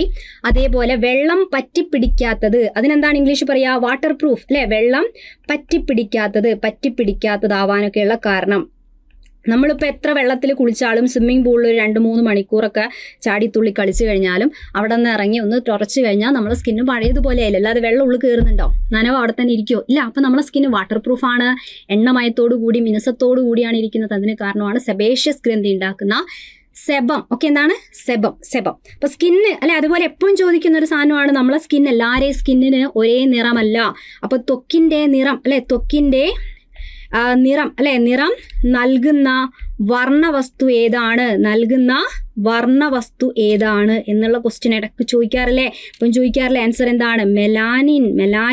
ഈ മെലാനിന്റെ ഏറ്റക്കുറച്ചിൽ കൊണ്ടാണ് ഓരോരുത്തരുടെയും സ്കിന്ന് ഓരോ പോലെ ആയിരിക്കാൻ കാരണം. അപ്പോൾ അത് സ്കിന്നിന്റെ കളറൊക്കെ ജനിതകമായിട്ട് കിട്ടുന്നതാണ്.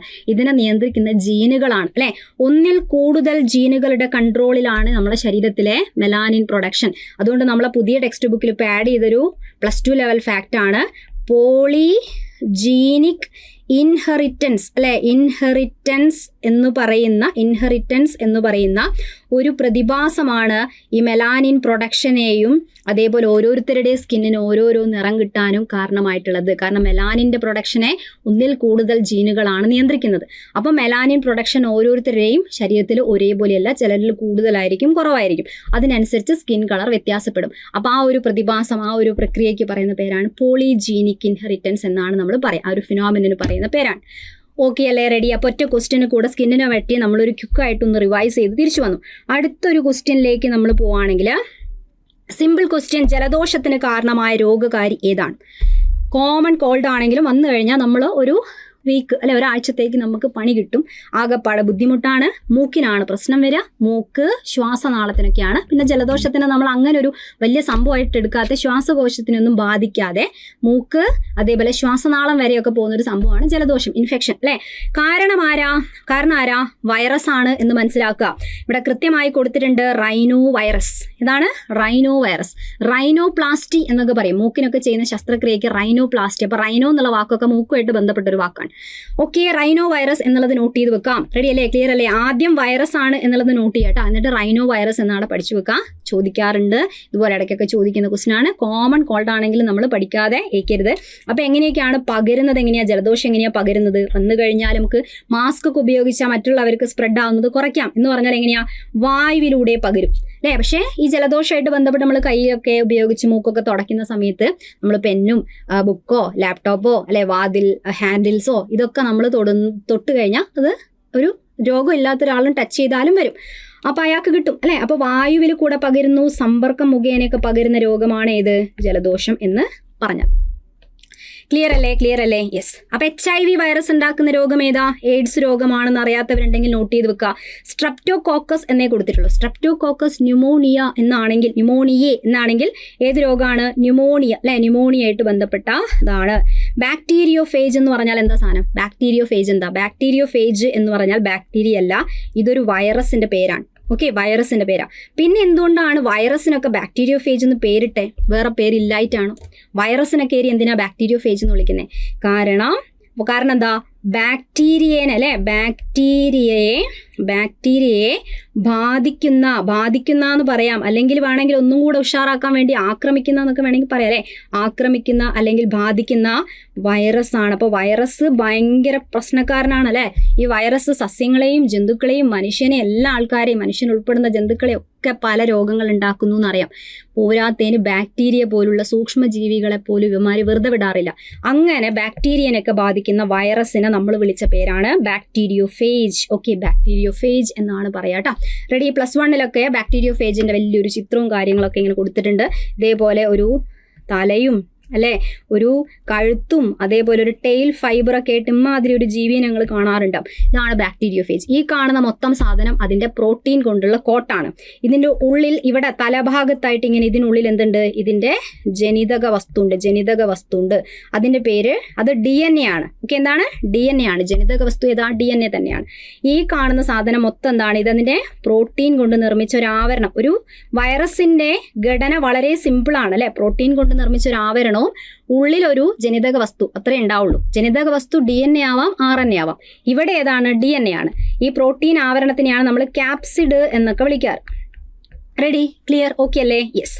അപ്പൊ ഇനി അടുത്തൊരു ക്വസ്റ്റ്യൻ, ഇതും ഇടയ്ക്ക് ചോദിക്കുന്ന ഒരു ക്വസ്റ്റ്യൻ. യൂറിക് ആസിഡ് ക്രിസ്റ്റലുകൾ അടിഞ്ഞുകൂടുന്നത് മൂലമുണ്ടാകുന്ന സന്ധിവീക്കം താഴെ സൂചിപ്പിക്കുന്നതിൽ ഏതാണ്?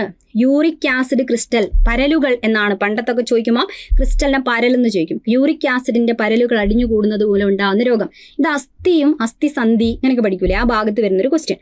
ആർത്രൈറ്റിസ് ആണോ, ഗൗട്ടാണോ, ടെറ്റനി ആണോ? ഇവയൊന്നുമല്ല. ഏതാ? ഇവയൊന്നുമല്ല എന്നൊക്കെ തോന്നുന്നുണ്ടോ? ഇവയൊക്കെയാണ് അല്ലെ. ആൻസർ ഏതാ? ഗൗട്ടാണ്. ഗൗട്ട്. ഓക്കെ, ഇതൊക്കെ മുൻപേ ചോദിച്ച ക്വസ്റ്റ്യൻ ആണേ. മുൻപേ ഒക്കെ ഒരുപാട് പ്രാവശ്യം ചോദിച്ച ക്വസ്റ്റ്യൻ ആണ്, മറക്കരുത്. ഇതിലെന്താ? ടെറ്റനി എന്ന് പറയുന്ന രോഗം കിടക്കുന്നുണ്ട്. ടെറ്റനി ആയിട്ട് നമുക്ക് ഇതേപോലെ എന്തോ ഒരു ബന്ധമുണ്ട്. അസ്ഥി പേശി പഠിക്കുമ്പോൾ ഉണ്ടാവുന്ന ഒരു രോഗം തന്നെയാണിത്. എന്താണ്? കാൽസ്യം കുറവാണ് കാരണം. എന്താണ്? കാൽസ്യം കുറവ്, കാൽസ്യത്തിന്റെ കുറവ് കൊണ്ട്. പക്ഷെ ഇതാർക്ക് ഉണ്ടാവുന്ന രോഗം? പേശികൾക്ക് ഉണ്ടാവുന്നതാണ്, മസിൽസിന് ഉണ്ടാവുന്ന കോച്ചി വലിവ് എന്നാണ് പറയുക. കോച്ചി വലിവ് അല്ലേ എന്ന് വെച്ചാൽ ബലക്ഷയമാണ്. കോച്ചി വലിവ് എന്ന് വെച്ചാൽ റാപ്പിഡ് സ്പാം എന്ന് നമ്മൾ ഇംഗ്ലീഷ് പറയും. പെട്ടെന്ന് ഉണ്ടാകുന്ന ഒരു കോച്ചി പിടുത്തം പോലത്തെ ഒരു ഫീൽ. മസിൽസ് കൺട്രോളിലല്ലാതെ പെട്ടെന്ന് ചുരുങ്ങുക, സങ്കോചിക്കാൻ ഇവര് അങ്ങനെയുള്ള കാര്യങ്ങൾ ചെയ്യാം. ഓക്കെ, ഒരു കോച്ചി വലിവിനെയാണ് നമ്മൾ ടെറ്റനി എന്ന് പറയുന്നത്. ഓക്കെ, മാറിപ്പോവരുത്. ടെറ്റനസ് എന്ന് പറയുന്ന ഒരു രോഗമുണ്ട്. അതിന് ഇതൊന്നുമായിട്ട് യാതൊരു ബന്ധവുമില്ല. അതൊരു ബാക്ടീരിയ രോഗമാണ് എന്ന് നോട്ട് ചെയ്യുക. ഓക്കെ, എന്തോ ഒരു കാലക്കേടിന് ഈ ബാക്ടീരിയന്റെ മുഴുവൻ പേര് പഠിക്കുമ്പോൾ ഓക്കെ എന്താ പറയാ? ക്ലോസ്ട്രീഡിയം ടെറ്റനി എന്നാണ് ബാക്ടീരിയന്റെ കറക്റ്റ് പേര്. Clostridium tetany. ഓക്കെ, ടെറ്റനി എന്നാണ് പറയുന്നത്. ഇത് ശരിക്കും ടെറ്റനി എന്നല്ല, ടെറ്റനായി എന്നാണ് വേണ്ടത്. ടെറ്റനായി ഇങ്ങനെ എഴുതി കഴിഞ്ഞാൽ പിന്നെ വിഷമം വേണ്ട, ഇങ്ങനെ എഴുതിയാൽ പിന്നെ ടെൻഷൻ വേണ്ട. ഓക്കെ, കാരണം ഇവിടെ ഐ ആണ് സ്പെല്ലിങ് വരിക. ടെറ്റനി എന്ന് എഴുതുന്ന സമയത്ത് എന്താ ഇവിടെ വൈ ആണ് വരിക. പക്ഷെ നമ്മൾ മലയാളത്തിലാക്കി പഠിക്കുമ്പോൾ ക്ലോസ്ട്രീഡിയം ടെറ്റനി എന്ന് വരുമ്പോൾ ഈ ടെറ്റനി ആണോ ഈ ടെറ്റനി ആകെപ്പാട് കൺഫ്യൂഷൻ വരുന്നതാണ്. ഇത് ടെറ്റനസ് എന്ന് പറയുന്ന രോഗം ബാക്ടീരിയ രോഗമാണ്. ക്ലോസ്ട്രീഡിയം ടെറ്റനി എന്ന് പറയുന്ന ബാക്ടീരിയ ആണ്. ഇതിനെയാണ് നമ്മൾ എന്ത് പറയുന്നത്? ലോഗ്ജ ഡിസീസ് അല്ലെ, ലോഗ്ജ രോഗം എന്നൊക്കെ വിളിക്കുന്ന രോഗം ഇതാണ്. ഇതിനെതിരായിട്ടാണ് നമ്മൾ TT എടുക്കുന്ന വാക്സിൻ. TT എടുക്കുക എന്നൊക്കെ പറയില്ലേ, വാക്സിനായിട്ട് നമ്മൾ TT എടുക്കുന്നതൊക്കെ ഈ രോഗത്തിന്റെ കേസിലാണ്. ഓക്കെ, മറ്റേത് ഒരു കാൽസ്യം കുറവുകൊണ്ട് ഉണ്ടാകുന്ന രോഗമാണ്. രണ്ടും രണ്ടാണ് എന്നുള്ളത് നോട്ട് ചെയ്യട്ടോ. റെഡി? ക്ലിയർ അല്ലേ? അടുത്ത ക്വസ്റ്റ്യൻ. കേരളത്തിൽ 30 വയസ്സിന് മുകളിലുള്ളവരുടെ ജീവിതശൈലി രോഗങ്ങൾ സ്ക്രീൻ ചെയ്യുന്നതിനായി ആശാപ്രവർത്തകർ ഉപയോഗിക്കുന്ന ആപ്ലിക്കേഷന്റെ പേരെന്താണ് എന്നാണ് ക്വസ്റ്റ്യൻ. ഏതാണ്? ഇതിനെപ്പറ്റി ഒന്നും അറിയില്ലെങ്കിലും ആപ്പിന്റെ പേര് നമുക്ക് വേഗത്തിൽ കണ്ടെടുത്താം. ഏതാ? ജീവിതശൈലി അല്ലേ? ജീവിതശൈലിയായിട്ട് ബന്ധപ്പെട്ട് ഇവിടെ ഇപ്പം പിന്നെ നമ്മൾ വിചാരിക്കും ഇനി തെറ്റിക്കാൻ കൊടുത്തതാണോ അല്ലേ? പക്ഷെ ഒരു പ്രാവശ്യം കേട്ടാൽ ആൾക്കാർക്ക് ഒരിക്കലും മറക്കൂല. ആപ്പിന്റെ പേര് അത്രയും സിമ്പിൾ. ജീവിതശൈലി, ലൈഫ് സ്റ്റൈൽ ഡിസീസുമായിട്ട് ബന്ധപ്പെട്ട് വരുമ്പം ശൈലി ആപ്പ് എന്നാണ് പറയാം. എന്താണ്? ശൈലി ആപ്പാണ് കേട്ടോ. ശൈലി ആപ്പാണ്. സിമ്പിൾ അല്ലേ? ജീവിതശൈലി രോഗം എന്ന് വെച്ചാൽ നമ്മളെ തെറ്റായ ജീവിതശൈലി കൊണ്ട് നമ്മൾ തന്നെ നമുക്ക് ഉണ്ടാക്കിയെടുക്കുന്ന രോഗങ്ങൾ. പ്രമേഹം, അമിത രക്തസമ്മർദ്ദം, പക്ഷാഘാതം, ഹൃദയാഘാതം എന്നൊക്കെ പറയുന്ന കുറേ രോഗങ്ങളുണ്ട്. അതൊക്കെ നമ്മളെ ജീവിതശൈലി രോഗത്തിലാണ് വരാം. ഓക്കെ, അതേപോലെ പുകവലി കൊണ്ടുണ്ടാവുന്ന എംഫിസിമ, ബ്രോങ്കൈറ്റിസ്, ഈ രോഗങ്ങളൊക്കെ പറയാം. മദ്യപാനം കൊണ്ടുണ്ടാവുന്ന രോഗങ്ങൾ, പുകവലിൻ്റെ തന്നെ ഭാഗമായിട്ട് ശ്വാസകോശത്തിൽ ക്യാൻസർ ഉണ്ടാകുന്നത്, അതൊക്കെ ജീവിതശൈലി രോഗത്തിൽ തന്നെ ഉൾപ്പെടുത്തിയിട്ട് വേണമെങ്കിൽ പറയാം കേട്ടോ. റെഡി? അപ്പോൾ ഈ ജീവിതശൈലി രോഗനിയന്ത്രണ പദ്ധതി ഇന്ത്യയിൽ ആരംഭിച്ചത് എപ്പോഴാണെന്ന് ചോദിക്കുമ്പോൾ 2010 എന്നുള്ളത് ഓക്കെ, ആരംഭം 2010 ജീവിതശൈലി രോഗനിയന്ത്രണ പദ്ധതിയാണ് കേട്ടോ. ജീവിതശൈലി രോഗനിയന്ത്രണത്തിൻ്റെ ഈ പരിപാടികളിലെ രോഗനിയന്ത്രണം അപ്പം ഇന്ത്യയിൽ ആരംഭിച്ചത് എപ്പം ചോദിക്കുമ്പോൾ വർഷമാണ് 2010. അതേപോലെ എപ്പോഴും ചോദിക്കുന്ന വേറൊരു പദ്ധതി ഇല്ലേ അല്ലേ, എന്താണ് ജീവിതശൈലി രോഗനിയന്ത്രണത്തിനുള്ള പദ്ധതിൻ്റെ പേര്? ഒരുപാട് പ്രാവശ്യം ചോദിച്ച ക്വസ്റ്റ്യനാണ്. അമൃതം ആരോഗ്യം എന്ന് പറയുന്നതാണ് പദ്ധതിൻ്റെ പേര്. അമൃതം ആരോഗ്യം നോട്ട് ചെയ്യട്ടോ. അപ്പോൾ ഓപ്പറേഷൻ അമൃത് എന്ന് പറയുന്ന ഒരു സാധനമുണ്ട്. ഓപ്പറേഷൻ അമൃത് എന്ന് പറയുന്ന ഒരു സംഭവമുണ്ട്. കൺഫ്യൂഷൻ ആവരുത്, ഇതെപ്പോഴും മാറിപ്പോവും. ഓപ്ഷനിലുണ്ടെങ്കിൽ കൺഫ്യൂഷൻ ആവരുത്. മറ്റേത് അമൃതം ആരോഗ്യം. ഇതെന്താണെന്ന് വെച്ച് കഴിഞ്ഞാൽ ഇത് വേറെ തന്നെയാണ്.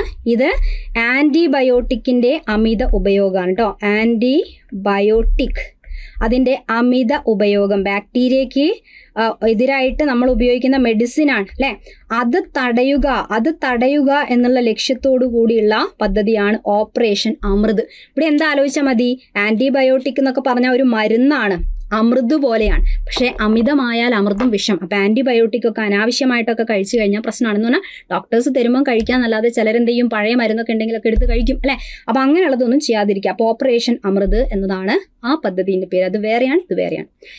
യെസ്, റെഡി, ക്ലിയർ അല്ലേ? ഓക്കെ, ഇനി അടുത്തൊരു ക്വസ്റ്റ്യനിലേക്ക് നമുക്ക് കിടക്കാം. ഒരു വ്യക്തിയുടെ രോഗപ്രതിരോധ ശേഷിയെ നേരിട്ട് തകർക്കുകയും സെൽ മീഡിയേറ്റഡ് ഇമ്മ്യൂണിറ്റിയെ ബാധിക്കുകയും ചെയ്യുന്ന വൈറസ് ഏതാണ്? ഇപ്പോൾ സെൽ മീഡിയേറ്റഡ് എന്നൊക്കെ കേട്ട് പേടിച്ചു പോയില്ല എന്നുണ്ടെങ്കിൽ പോലും രോഗപ്രതിരോധ ശേഷിനെ തകർക്കുന്നു എന്നുള്ള ഒറ്റ വാക്കിൽ ആൻസർ ചെയ്യാൻ പറ്റൂലേ? ഒരാളെ രോഗപ്രതിരോധ ശേഷിനെ ഇല്ലാതാക്കുന്ന രോഗം ഏതാണ് ശരിക്കും? HIV. ഓക്കെ, ഏതാണ്? HIV ആണ്. അറിയില്ലേ എന്ന് പറഞ്ഞ രോഗം ഏതാ? വൈറസ് HIV ആണെങ്കിൽ രോഗം ഏതാണ്? എയ്ഡ്സ് ആണ് അല്ലേ. എയ്ഡ്സ് എന്ന് പറയുന്നത് രോഗപ്രതിരോധ ശേഷിയുമായിട്ട് ബാധിക്കുന്നത് എവിടെയാണ് ഇവർ ബാധിക്കുക? ഈ വൈറസ് നമ്മൾ ഉള്ളിൽ കയറി കഴിഞ്ഞാൽ ഇത് ആരെ നോക്കിയാൽ, നമ്മുടെ ശരീരത്തിൽ ഏത് കോശത്തെ നോക്കിയാണ് ആ വൈറസ് വരിക എന്നറിയോ? വൈറസിന് പെരുകാൻ ഏത് കോശത്തിനെയാണ് വേണ്ടത്? നമ്മുടെ ശരീരത്തിലുള്ള WBC അല്ലെ, ശ്വേതരക്താണുവിനെയാണ്. ശ്വേതരക്താണുവിൽ തന്നെയുള്ള ലിംഫോസൈറ്റിനെയാണ് അവർ ആക്രമിക്കുന്നത്. ലിംഫോസൈറ്റിനെയാണ് ഉപയോഗിക്കുക.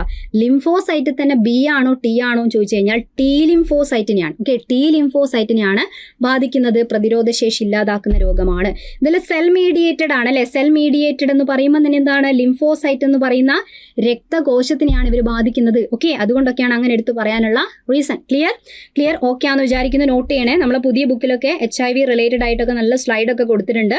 ഇതാണ് ആ slide. AIDS, acquired immunodeficiency syndrome, പൂർണ്ണരൂപം അല്ലേ, ഒരാളുടെ പ്രതിരോധ ശേഷിയെ നശിപ്പിക്കുകയാണ്. രോഗകാരി ഹ്യൂമൺ ഇമ്മ്യൂണോ ഡെഫിഷ്യൻസി വൈറസ്. ഈ ഡെഫിഷ്യൻസി പറയാതെ പറയുന്ന ആൾക്കാരുണ്ട്, അത് പറയണം. ഹ്യൂമൺ ഇമ്മ്യൂണോ വൈറസ് എന്ന് പറഞ്ഞേക്കരുത്. ഡെഫിഷ്യൻസിയാണ്, ഒരാളുടെ ഇമ്മ്യൂണിറ്റീനെ ഇല്ലാതാക്കുന്ന വൈറസാണ്. ബാധിക്കുന്നത് എവിടെയാണ്? കണ്ടോ, T ലിംഫോസൈറ്റിനെയാണ് ബാധിക്കുന്നത്. T ലിംഫോസൈറ്റിനെ ആക്രമിക്കുക, അതിൻ്റെ ജനിതക സംവിധാനം ഉപയോഗിച്ച് അതിൻ്റെ ഉള്ളിൽ പെരുകുക. അങ്ങനെ നമ്മളെ T ലിംഫോസൈറ്റൊക്കെ നശിച്ചു പോകുമ്പോൾ ഒരാളുടെ പ്രതിരോധ ശേഷി മൊത്തത്തിൽ പോവുകയാണ് ചെയ്യുക. ഓക്കെ, അങ്ങനെ എയ്ഡ്സ് എന്ന് പറയുന്ന ഒരു അവസ്ഥയിലേക്ക് എത്തുന്നു. അപ്പോൾ എയ്ഡ്സ് രോഗി എയ്ഡ്സ് കൊണ്ടല്ല മറ്റു പല രോഗങ്ങളും വന്നാണ് മരിക്കാൻ കാരണം എന്ന് വെച്ചാൽ ഈ പ്രതിരോധ ശേഷി കുറഞ്ഞു നിൽക്കുന്ന ആളിനെ മറ്റു പല രോഗങ്ങളും ബാധിക്കും. അയാൾക്ക് ന്യൂമോണിയയും ക്ഷയവും മറ്റു ക്യാൻസറും ഒക്കെ എന്ത് ചെയ്യും? പെട്ടെന്ന് വരും. ഓക്കെ, അങ്ങനെ എല്ലാം കൂടി ആകുമ്പോൾ അയാൾക്ക് താങ്ങാൻ പറ്റാതെയാണ് വരിക. അപ്പോൾ ആദ്യത്തെ ലക്ഷണങ്ങൾ ഒരു സാധാരണ വൈറസ് രോഗത്തിൻ്റെ സമാനമാണെങ്കിലും പിന്നെ പ്രതിരോധ ശേഷി ഇങ്ങനെ കുറഞ്ഞു പോവുകയാണ് ചെയ്യുക. പകരുന്ന വിധം ഒക്കെ നമുക്കറിയാലോ. HIV ബാധിതരുമായിട്ടുള്ള ലൈംഗിക ബന്ധത്തിൽ കൂടെ, അല്ലെങ്കിൽ HIV വിമുക്തമല്ലാത്ത സൂചി, സിറിഞ്ച് ഉപയോഗിക്കുക അല്ലേ. അതേപോലെ HIV അടങ്ങിയ രക്തമോ അവയവമോ ഒക്കെ സ്വീകരിക്കുക. ആ സമയത്താണ് വരിക. അല്ലെങ്കിൽ അമ്മയിൽ നിന്ന് കുഞ്ഞിലേക്ക് വരാം, അമ്മയിൽ നിന്ന് ഗർഭസ്ഥ ശിശുവിലേക്ക് വരാം. ഓക്കെ, ഇതൊക്കെയാണ് അതിൻ്റെ മാർഗം. പകരാത്ത മാർഗം വായുവിൽ കൂടെ. ഇപ്പോൾ രോഗീൻ്റെ അടുത്തിരുന്നോണ്ടോ, അയാൾ ചുമയ്ക്കുമ്പോൾ അടുത്തായി പോയതുകൊണ്ടോ, അയാളെ ടച്ച് ചെയ്തത് കൊണ്ടോ അല്ലേ. അപ്പോൾ അങ്ങനെയുള്ള രീതിയിലൊന്നും പകരുന്ന രോഗമല്ല. കൊതുകിൽ കൂടെ, ഈച്ചയിൽ കൂടെ ഒന്നും പകരുന്ന രോഗമല്ല. ഈ പറഞ്ഞ മാർഗ്ഗങ്ങളിൽ കൂടെ മാത്രമേ നമ്മൾ പറയും. അപ്പോൾ അതല്ലാത്തത് കൊണ്ടാണ് നമ്മൾ എയ്ഡ്സ് രോഗികളെ, ഇപ്പോൾ ഒരു എയ്ഡ്സ് ബാധിച്ച കുട്ടികളൊക്കെ മറ്റുള്ള കുട്ടികളെ കൂടെയൊക്കെ ഒരുമിച്ചൊക്കെ പഠിപ്പിക്കുമ്പോൾ പാരൻസിനൊക്കെ പേടി വരിക. അവരെ മാറ്റി നിർത്താനുള്ള കാരണം എന്ന് പറയുന്നത് വായുവിലൂടെയൊക്കെ പകരുമോ, തൊട്ടാൽ പകരുമോ എന്നുള്ള പേടി കൊണ്ടാണ്. അപ്പോൾ അങ്ങനെയൊന്നും പകരുന്ന രോഗമല്ല. ഈ ഒരു മാർഗ്ഗത്തിൽ കൂടെയാണ് പകരം. യെസ്, അപ്പോൾ എയ്ഡ്സ് പൂർണ്ണമായിട്ട് ഒരിക്കലും മാറ്റാൻ കഴിയുന്ന രോഗമല്ല, വൈറസ് രോഗമാണ്. പക്ഷേ എയ്ഡ്സിന് കാരണമായ രോഗകാരി കയറിയാൽ നമ്മളെ ലിംഫോസൈറ്റിനെ അവർ തകർക്കും അല്ലേ. അതിൻ്റെ പെരുകലിൻ്റെ സ്പീഡ് ഒന്ന് വേണേൽ കുറയ്ക്കാം. പിന്നെ പ്രതിരോധ ശേഷി പെട്ടെന്ന് കുറഞ്ഞു പോകുന്നതൊക്കെ നമുക്കൊന്ന് കൺട്രോൾ ചെയ്ത് ഇതാക്കാം. അതിനൊക്കെ വേണ്ടിയിട്ടുള്ള ചികിത്സയുണ്ട്. അതിൻ്റെ പേര് ആൻറ്റി റിട്രോ വൈറൽ തെറാപ്പി എന്നാണ് കേട്ടോ. ART നോട്ട് ചെയ്ത് വെക്കുക കേട്ടോ. അപ്പോൾ വൈറസിൻ്റെ പെരുകൽ നിയന്ത്രിക്കാനും രോഗിയുടെ പ്രതിരോധ ശേഷി നിലനിർത്താനും സാധിക്കും. അപ്പോൾ ഈ ഒരു കാര്യം ഒന്ന് നോട്ട് ചെയ്താണ് വെച്ചേക്കാം. റെഡി, ക്ലിയർ, ഓക്കെ ആണെന്ന് വിചാരിക്കുന്നു. അപ്പോൾ നമ്മൾ ഈ അടുത്ത് ചോദിച്ച എക്സാമിൻ്റെ കുറച്ച് ക്വസ്റ്റ്യൻസ് ആണ് നോക്കിയത്. ഇതേപോലുള്ള ക്വസ്റ്റ്യൻസ് ഇനിയുണ്ട്. അപ്പോൾ എന്തായാലും ഇന്നത്തെ ക്ലാസ്സിൽ പറഞ്ഞ ക്വസ്റ്റ്യൻസ് ഒക്കെ യൂസ്ഫുൾ ആയിട്ടുണ്ട് എന്ന് വിചാരിക്കുന്നു. ഓക്കെ ആണെങ്കിൽ വീഡിയോ ലൈക്ക് ചെയ്യാനും മറ്റുള്ളവർക്ക് ഷെയർ ചെയ്യാനും മറന്നു പോകരുത്. അതേപോലെ റിലേറ്റഡ് ആയിട്ടുള്ള ഇതേപോലത്തെ കൂടുതൽ ക്വസ്റ്റ്യൻസും റിലേറ്റഡ് ഫാക്റ്റൊക്കെ ആയിട്ട് വേണമെന്നുണ്ടെങ്കിൽ നിങ്ങൾക്ക് കമൻറ്റ് ചെയ്യാം. ഓക്കെ, അപ്പോൾ എന്തായാലും നിങ്ങൾക്ക് യൂസ്ഫുൾ ആണെന്ന് വിചാരിക്കുന്നു. നന്നായിട്ട് പഠിക്കുക. ഏറ്റവും കാര്യങ്ങൾ ചെയ്യേണ്ടത് പുതിയ ടെക്സ്റ്റ് ബുക്കൊക്കെ നന്നായിട്ട് വായിക്കുക എന്നുള്ളതാണ്. ഇപ്പോൾ നമ്മൾ കണ്ട ഒരുവിധം ക്വസ്റ്റ്യൻസ് ഒക്കെ പുതിയ ടെക്സ്റ്റിൻ്റെ പല ഭാഗങ്ങളിൽ നിന്ന് വന്നതാണ്. അപ്പോൾ നന്നായിട്ട് പഠിക്കുക. ഓക്കെ, അപ്പോൾ എന്തായാലും നമുക്ക് ഇതുപോലെ വീണ്ടും കാണാം. Okay, bye, thank U.